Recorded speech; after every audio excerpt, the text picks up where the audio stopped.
¿Hubo algo de tu niñez que te haya encaminado, que tú sientas que haya hecho un cambio a tu vida como para que elijas la ayuda social? O sea, algo que te haya marcado para que tú pienses, uy, quiero apoyar en diferentes o diversas ONGs. Muchas veces yo también me he hecho la pregunta de repente qué es lo que ha influenciado a que hoy en día me dedique a lo que me dedico, y no pensando como que la Verónica del 2026, diría que este es como un interés constante que tengo desde que realmente acabé la carrera, que fue en el 2016, hace 10 años casi, exacto. Y esa es también como una pregunta que con mi hermana nos hacemos, porque mi hermana se dedica a ver más temas ambientales en la Amazonía y yo me dedico a ver temas más sociales. Yo creo que quizás ha influenciado mucho el hecho que nuestros padres, mis papás, nos hayan expuesto mucho a también conocer cómo es la realidad en el país, pues, ¿no? Cómo mi hermana y yo hemos podido acceder a estudios, hemos podido estudiar en un colegio, nunca nos ha faltado alimento. Entonces, también reconocer que no todas las personas tenemos estas mismas oportunidades, creo que es un hecho también para ver desde el otro lado, pues, ¿no? Ponerte en el otro lado de las personas que no tienen las mismas oportunidades que tú, y también es como una responsabilidad el que podemos hacer para contribuir al cierre de estas brechas. Y quizás recuerdo una experiencia en específico que me pasó. Me acuerdo que yo estaba en cuarto de secundaria y era un poco más grande, y salía del colegio, y es algo que a mí me movió bastante, porque salía del colegio y yo estudiaba en ese momento en Barranco, y estaba caminando al paradero del micro para ir hacia mi casa, y como a una cuadra antes del paradero vi una chica que era como de mi edad, que estaba sentada en el piso y estaba llorando, y no tenía zapatos, y tenía la ropa un poco deteriorada. Entonces yo la veía llorando y es como que yo no sabía qué hacer, pues, ¿no? Porque sentía de que era como que sería como que extraño e indiferente simplemente pasar y ir a tomar mi micro y dejarla ahí ella sentada. Entonces, como que me debatía en qué hago, pues, ¿no? Y me acuerdo de que me acerqué a ella y tampoco sabía qué decirle, porque a veces puede ser que no quieran hablar con nadie, quieren estar solas, solos, y claro, pues, ¿no? Tú vas, te la acercas y a veces no sabes cómo va a reaccionar la otra persona.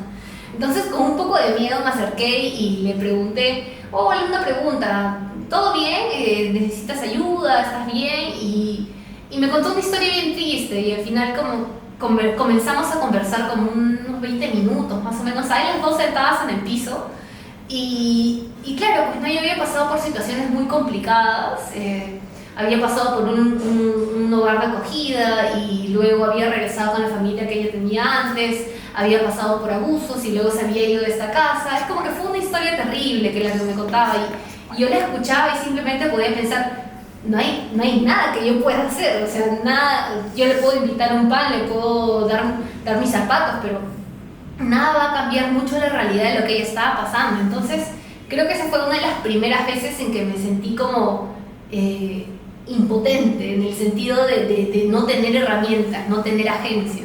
Y me acuerdo que lo que hice fue de que la llevé a mi colegio y nos quedamos en la posta médica un rato para que le curaran las heridas, porque no tenía zapatos, así que para que le curaran las heridas, le dimos alimento, llamamos a la municipalidad y a Serenazgo y a la policía para que pudiesen recogerla y buscar el lugar de acogida que ella estaba buscando justamente, y que se había perdido por ahí en Barranco.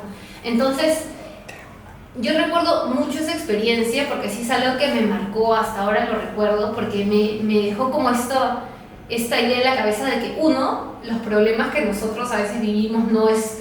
Porque claro, en ese momento estaba yo en cuarto de secundaria, entonces mi mayor problema que pensaba en ese momento es, pucha, que no me saqué 18 en el examen, sino me saqué 14, y que iba a hacer el fin de semana con mis amigos. Esos eran como que mis mayores problemas, así que el enfrentarme a una realidad distinta y de alguien que era, o sea, bien yo podía ser ella y bien ella podía ser yo. El enfrentarme a esa realidad fue como, diría que chocante en un momento, y también como que lo que te decía hace un ratito, esto de que me sentía como impotente, como no tener agencia, no puedo escucharla, pero no puedo hacer más nada. Entonces sí creo que eso es algo que a mí me marcó muchísimo, y desde ahí siempre lo he tenido muy presente. ¿Y consideras que a raíz de ese momento eh, algo cambió en tu familia, porque supongo que se lo habrás comentado en tu casa, a tus papás, a tu hermana, o es algo que te guardaste tú durante... No, creo que me lo guardé. O sea, creo que no lo compartí con nadie porque, no sé, como que me quedé pensativa con eso y era como algo que seguía como rumiando en la cabeza y todavía como que no quería hablarlo porque no sabía cómo referirme a eso, pues, ¿no? Entonces, después ya creo que pasaron años y se los conté así como anécdota, pues, ¿no? Pero no es que cambió algo como tal en mi familia, creo que en principio fue que cambió algo en mí, pues, ¿no? Por el mismo hecho de como que un tate quieto de, oye, mira, ¿sabes qué? O sea, la vida de todas las personas no es como la tuya, y segundo, como los problemas que tú tienes no son problemas, como que lo peor que te podría estar pasando. Ujú. Y a raíz de que ahora puedes apoyar a diversas... ¿Cómo nació eso? ¿Cómo te involucraste? ¿Cuál fue el primera ONG o la primera ayuda social que realizaste y a qué edad? Ya, me acuerdo de eso muy bien. Recuerdo que cuando estaba en el último ciclo de la universidad, participé de este evento que era el CAD universitario. Antes de yo participar en ese evento, nunca en mi vida había escuchado acerca de ONG, sociedad civil, desarrollo, sostenibilidad, innovación social. Entonces, nunca en mi vida había escuchado eso. Y me acuerdo de que fui a este evento y me pasé por los stands que hay fuera de las charlas y las conferencias. Y eran puras organizaciones que estaban buscando voluntarios. Y me acerqué a una de ellas, que era de esta organización Techo, que construyen casas prefabricadas o viviendas de emergencia en zonas periféricas de Lima metropolitana. Y me interesó mucho el trabajo que hacía y me hablaban acerca de, claro, del voluntariado y todo ese trabajo pro bono que se podía hacer y cómo, claro, puede ser que yo no tenga nada de experiencia laboral, pero podría yo hacer algo ahí, poder ayudar de alguna forma que realmente contribuya, ¿no? Entonces, esa fue mi primera experiencia de voluntariado en una asociación civil, una ONG que fue en Techo. Y para mí me ayudó muchísimo. Estuvimos haciendo proyectos de desarrollo en Villa 2000, que es un asentamiento humano que está en Pamplona Alta, y también en otros que estaban alrededor.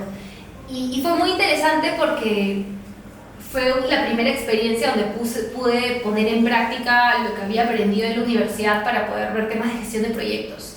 Y claro, ahí me comencé a dar cuenta, oye, mira, ¿sabes qué? Esto que aprendí en la universidad puedo llevarlo también a este ámbito. Y me gustó mucho, lo disfrutaba bastante, porque habían todos estos proyectos grandísimos de, oye, se viene Semana Santa, es feriado largo para muchos escolares, vamos a traer a 200 escolares a construir 50 viviendas en un territorio en específico. Entonces, fue muy potente para mí esta experiencia y me ayudó también a como comenzar a pensar de qué otra forma podía aterrizar mi carrera en otros ámbitos. Como que esa fue la primera vez que me comencé a cuestionar. Okay. Y de ahí, desde esa primera experiencia, obviamente es enfocado a su carrera, ¿no? Pero ¿hubo algo aparte o por el que le siguió motivando, muy aparte de que le haya gustado, ¿no? Uh-huh. Que le siguió motivando a seguir apoyando a diversos ayudas sociales? Yo creo de que siempre he tenido como ese interés de conocer distintas organizaciones, distintas experiencias. Creo de que fue mucho de que un lugar me fue llevando a otro, quizás. Cuando estaba en Techo pude conocer acerca del trabajo de las ollas comunes, de los comedores populares, y me comenzó a interesar mucho todos los desafíos que existen en temas de seguridad alimentaria. Entonces, luego comencé a hacer voluntariado con unas amigas, íbamos a los mercados y todos por ejemplo, las zanahorias, tomates, papas que ya no se veían bien, que la gente no compraba, nosotras las recibíamos y preparábamos como un banquete para las personas y un poco con la idea de mostrarles de que, oye, estos alimentos puede ser de que visualmente no sean atractivos, pero sí siguen nutriendo, sí siguen alimentando, y la idea es un poco, uno, prevenir o reducir la cantidad de desperdicio de alimentos, y segundo, que vayan hacia personas que realmente necesitan esos alimentos. Entonces, de Techo me fui para este lado más de ver temas de seguridad alimentaria y me movilizó mucho, y es ahí donde conseguí mi primer trabajo, como trabajo formal, fuera de voluntariado, en una organización que trabajaba en temas de seguridad alimentaria, y estuve trabajando como casi un año en el Banco de Alimentos. Y fue una experiencia súper interesante, porque lo que el Banco de Alimentos hace es, trabaja con un montón de empresas del rubro alimentario, y si por ejemplo una empresa X agroalimentaria tiene 2 toneladas de naranjas que sabe que se van a vencer, o que ya, mejor dicho, no vencer, que ya no van a poder vender, y lo que tendría que hacer es botarlo. En lugar de botarlo, nosotros decimos, oye, dónalo al Banco de Alimentos, y nosotros nos encargamos de direccionarlo en un periodo súper corto de tiempo a más de 50 organizaciones de la sociedad civil que trabajan con comedores populares, trabajan con personas en situación de vulnerabilidad, para que lo puedan consumir antes de que realmente ya no esté en la posibilidad de ser consumido el producto. Entonces hacíamos trabajos como eso. Era un trabajo súper interesante y que me gustó mucho, y estando ahí conocí acerca del trabajo de otra organización que trabajaba en fortalecer el ecosistema del emprendimiento social en el Perú. El emprendimiento social es un modelo de negocio que busca tener un impacto social o ambiental positivo en la sociedad. Entonces, me acuerdo de que me llamó muchísimo el interés lo que hacía esta organización, y recuerdo que la persona que lo lideraba había, justamente ella de forma voluntaria, había hecho como un programa de entrenamiento en innovación social en el que yo participé, como un fin de semana, pues, ¿no? Y la conocí, de ahí comencé a seguir el trabajo que hacía esta organización que se llamaba Cuna, y me encantó. O sea, dije, oye, ¿sabes qué? Yo quiero trabajar en eso, o sea, porque como que mezclaba un poco la lógica de mi carrera, de que era ingeniería industrial, donde también vemos temas de negocios, temas de administración, como que lo que ocurre dentro de una empresa, y con esta otra vertiente que yo estaba desarrollando en temas de sostenibilidad y desarrollo. Entonces, luego de estar en el Banco de Alimentos, comencé a trabajar en Cuna, y ese fue, creo que ahí me di cuenta que eso era algo que me apasionaba, me encantaba, y quería meterle cabeza de lleno. Ahí estuve como cerca de 2 años y medio, y fue, diría que una de las mejores experiencias laborales que he tenido. Fue un equipo increíble, también podíamos hacer un montón de cosas. Justo nos tocó agarrar el periodo donde inició la pandemia, entonces o sea, se sabe cómo la pandemia afectó a los negocios pequeños, pues, ¿no? Entonces tuvimos que estar haciendo un montón de iniciativas para poder apoyar a que estos emprendimientos, en lugar de estar vendiendo de manera presencial, porque claro, ya no se podía en la pandemia, pasen a canales digitales. Entonces fue como una experiencia increíble, porque me enseñó bastante. Me enfrentó bastante a como que asumir nuevos retos. Me acuerdo que tenía en ese momento una jefa a la cual le tengo muchísimo cariño, se llama Carla, y me acuerdo que tenía como un mes en la organización, y ella me decía, oye, ¿sabes qué? Mira, hay este evento que se viene, anda a tu expo. Y yo estaba como súper nerviosa, porque era de los integrantes de una cámara de comercio y todo lo demás. Así que yo me moría de miedo, pero tenía que hacerlo porque me había dicho que lo haga. Así que como que también, o sea, también me enfrenté a un montón de retos, o me expuse a salir de mi zona de confort, ¿no? Entonces fue algo que disfruté muchísimo, me encantó esa experiencia, y fue lindo, la verdad. Y así fui cambiando por distintos rubros, sectores, organizaciones. Ok. En Cuna me comentaste que estabas trabajando en pandemia también ahí, ¿verdad? Sí. Okay. ¿Cómo se solventaban esos gastos, o cómo siguió a flote la empresa, ¿no? Claro, porque tenemos entendido que los supermercados todo cerró por la pandemia misma, obviamente después de 1 año y casi 2 años de las vacunas, y poder ingresar a los supermercados. ¿Cómo, si dependían de ello, cómo se... ¿Te refieres a nosotros o a los emprendimientos con los cuales nosotros... No, ustedes, porque ustedes le apoyaban con los claro. que podían dar. No, o sea, Cuna lo que hacía era... Cuna tiene el rol de fortalecer el ecosistema del emprendimiento social en el Perú. Es decir, que su foco es trabajar con el emprendedor social, y lo busca conectar con la empresa privada, la gran empresa, para que el emprendimiento social pueda ser un proveedor de la gran empresa. Lo busca conectar con la ciudadanía, para que la ciudadanía consuma de manera más responsable. Lo busca conectar con prensa, para poder visibilizar a través de radio, televisión, todo lo que es el emprendimiento social, y que la ciudadanía se informe más acerca de esto, con el sector público, para poder incidir en política pública. Entonces, nosotros no éramos directamente los que teníamos los productos, los servicios que de cara a la ciudadanía, no éramos el emprendedor social, sino apoyábamos a los emprendedores. Entonces, parte del trabajo que hicimos cuando arrancó pandemia fue, por ejemplo, que identificamos que los emprendedores que más desafíos tenían eran los que antes estaban acostumbrados a vender en ferias, porque claro, ya no habían ferias presenciales. Entonces trabajamos en articulación con un centro comercial, con un supermercado que está acá en Perú y tiene como más de 100 sedes a nivel nacional, para que dentro del supermercado, en cada una de sus tiendas, hay una góndola de productos responsables. Y de ahí un grupo de emprendimientos que formaban parte de la red de emprendimientos con los cuales nosotros trabajábamos, vendían sus productos en esa góndola. Tan solo esa iniciativa como tal ayudó a que un montón de emprendimientos puedan sobrevivir los primeros meses de la pandemia, porque tenían un punto de venta fijo que les permitía generar ingresos. Hicimos también una alianza con una organización para tener como un mercado digital, y ahí todos los emprendimientos subían sus productos. Hicimos otra iniciativa también donde las personas podían donarle a estos emprendimientos para que, por ejemplo, por cada producto que ellos vendieran, plantabas un árbol, por ejemplo, o de repente donabas algo.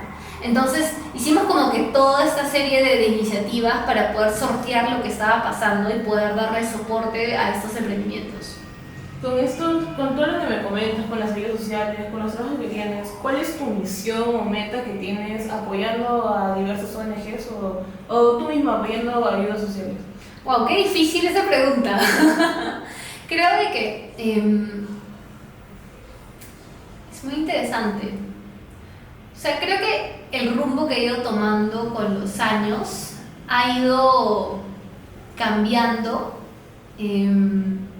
Pero en el sentido como que las causas han ido cambiando, ¿no? Comencé viendo más temas de seguridad alimentaria, luego pasé a ver más temas de emprendimiento social, luego pasé a ver temas de género y de migración, luego temas más ligados a innovación social, y ahorita estoy viendo más temas ligados a democracia.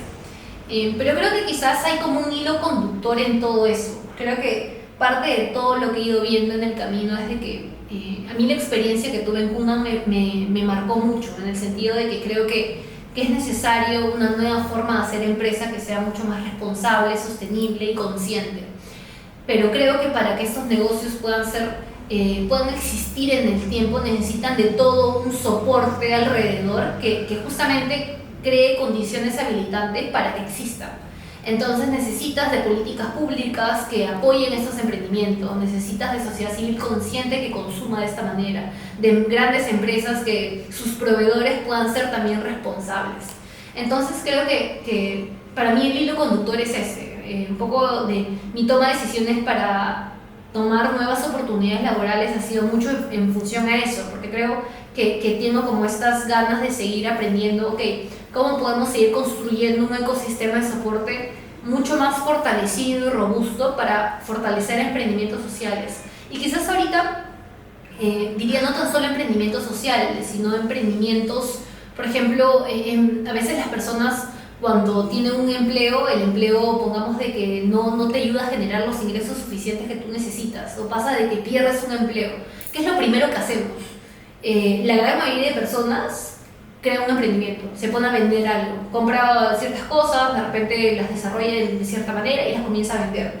Esos son emprendimientos también, pero de repente el punto de partida es distinta. Creas un emprendimiento porque parte de una necesidad, porque tú te das cuenta, oye, si no hago algo para tener ingresos, no como, mi familia no come.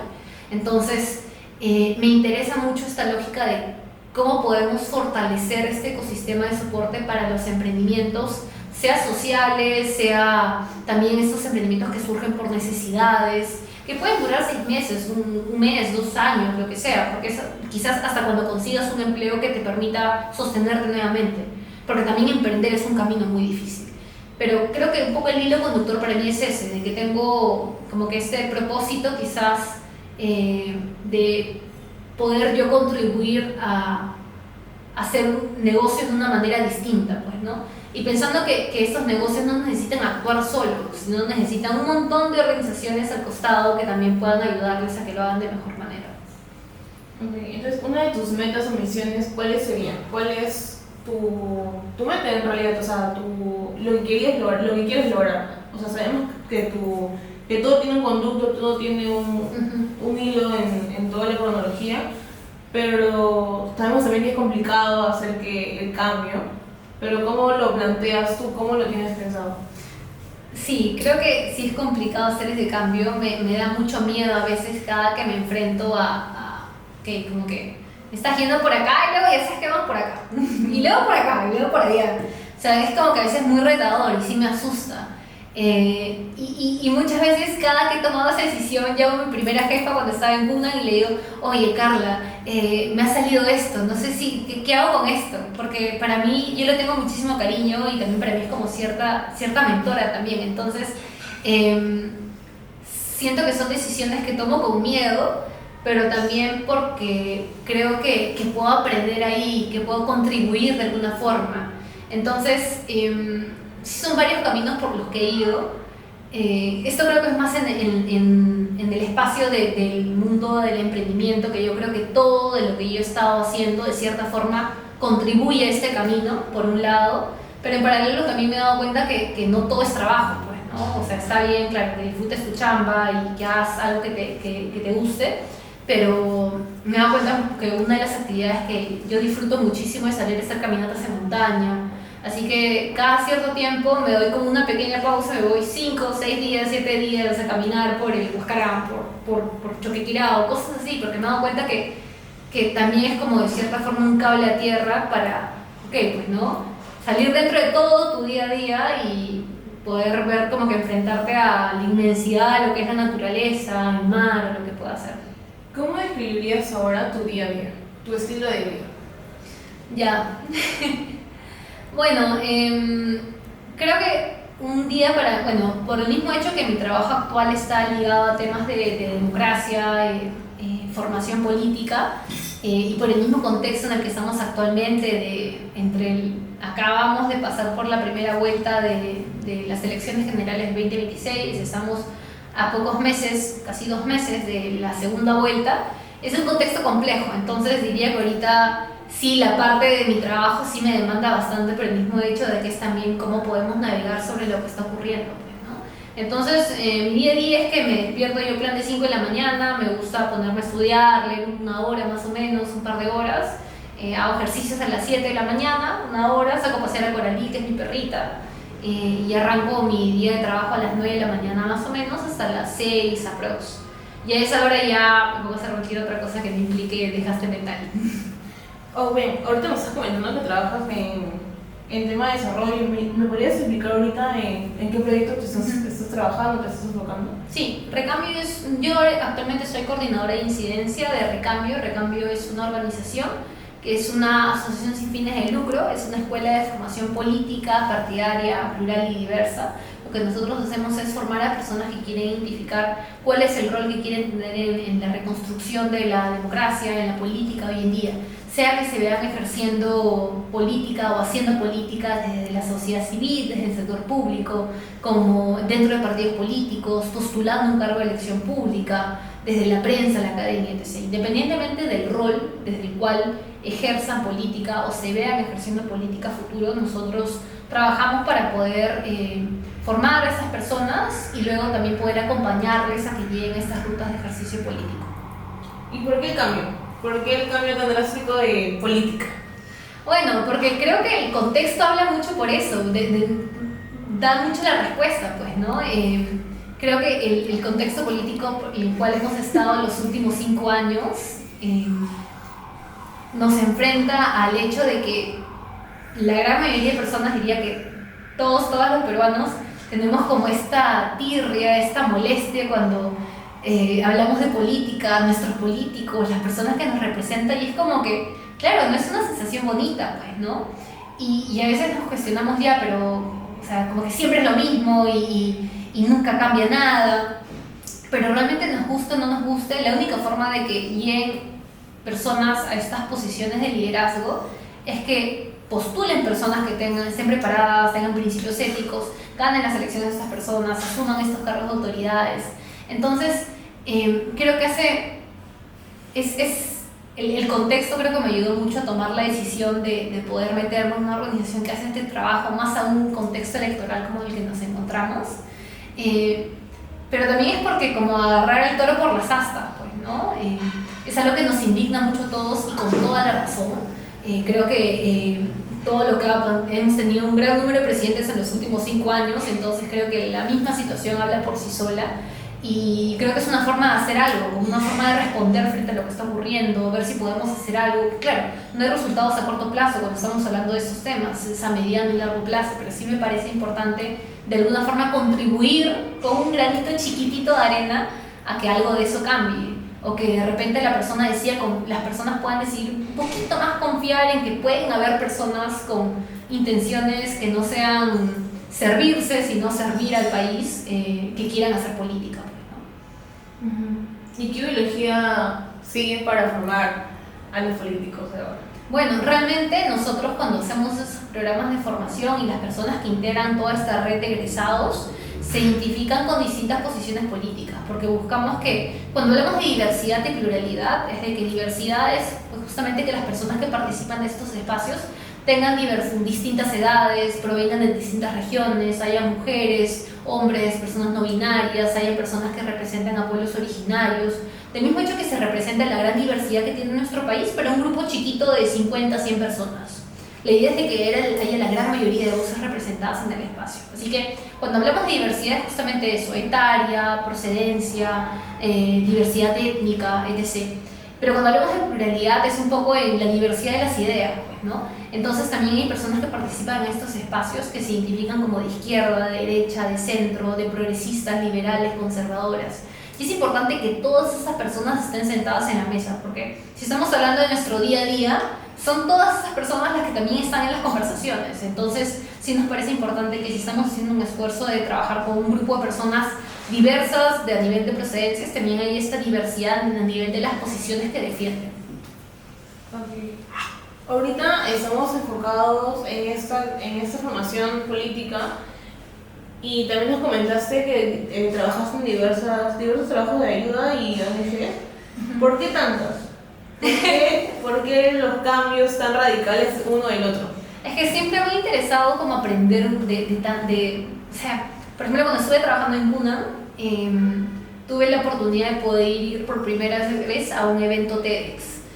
Y claro, me pareció revolucionario porque es un espacio donde pues escuchas ideas, no tanto ideas, es como que personas que quieren o están haciendo cosas súper, hiper novedosas, que son distintas y también están cambiando un montón de la forma como tradicional, como entendemos de innovación incluso.